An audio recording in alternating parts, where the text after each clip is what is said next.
Olá, benditos!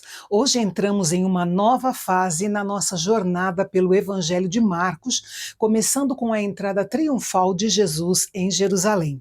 Em Mateus, ele entra como o Messias prometido, o filho de Davi, mas em Marcos, ele entra com a postura de servo.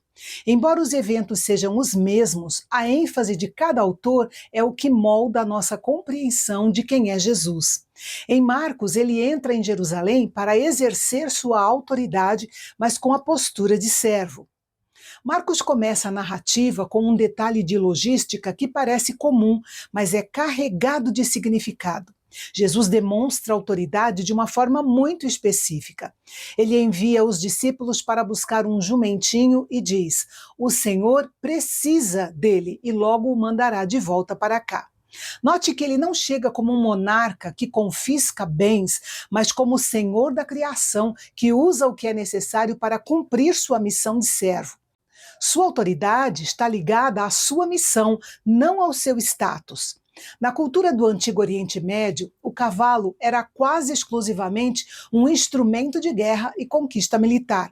Já o jumento era o animal da paz, do transporte de carga e da vida civil.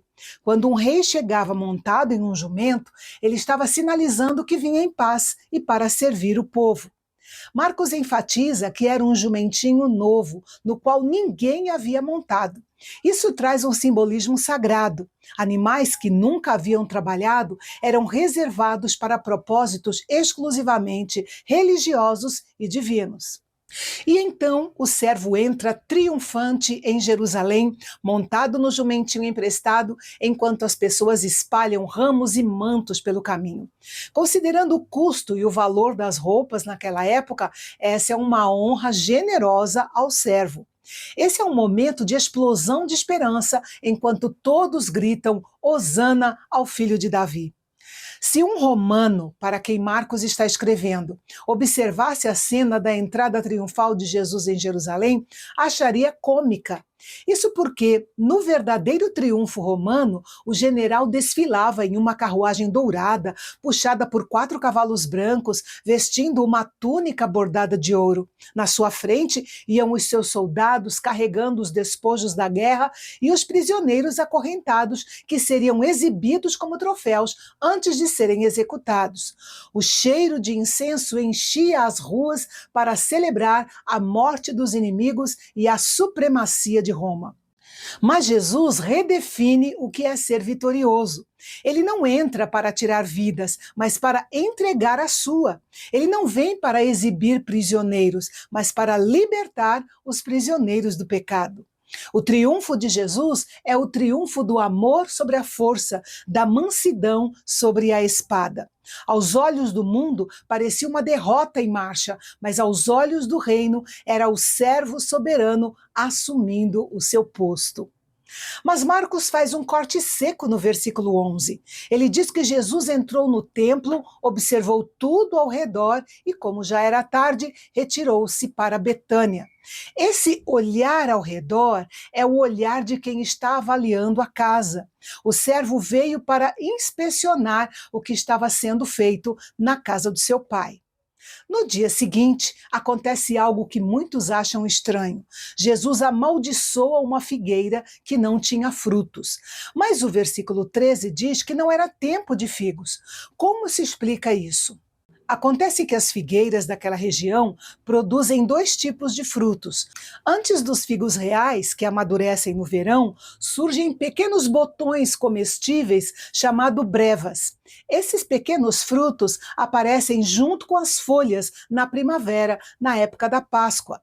Se uma árvore tem folhas abundantes, ela deveria ter esses pequenos frutos. Se ela tem folhas, mas não tem os frutos precoces, é sinal de que ela está doente e não produzirá nada naquele ano. A árvore foi amaldiçoada por sua aparência de folhas e não pela falta de frutos. Em Marcos, a figueira é um símbolo vivo do que havia no templo. A árvore tinha folhas, aparência, mas não tinha frutos, a essência. O servo está nos alertando de que ele não se impressiona com aparências religiosas, ele busca frutos de justiça. Isso nos leva ao ponto mais dramático do capítulo, a purificação do templo. Jesus entra e começa a expulsar os que vendiam e compravam, virando as mesas dos cambistas. Em Mateus, vemos a autoridade real de Jesus, mas em Marcos, vemos o zelo do servo pela santidade. Ele cita as Escrituras dizendo: a minha casa será chamada casa de oração para todas as nações. O problema não era apenas o comércio, mas o fato de que o lugar onde isso acontecia era o pátio dos gentios, o único lugar onde os estrangeiros podiam entrar para orar. As autoridades religiosas deram permissão para que aquela parte do templo fosse transformada de lugar de oração em um mercado desonesto ou um covil de ladrões.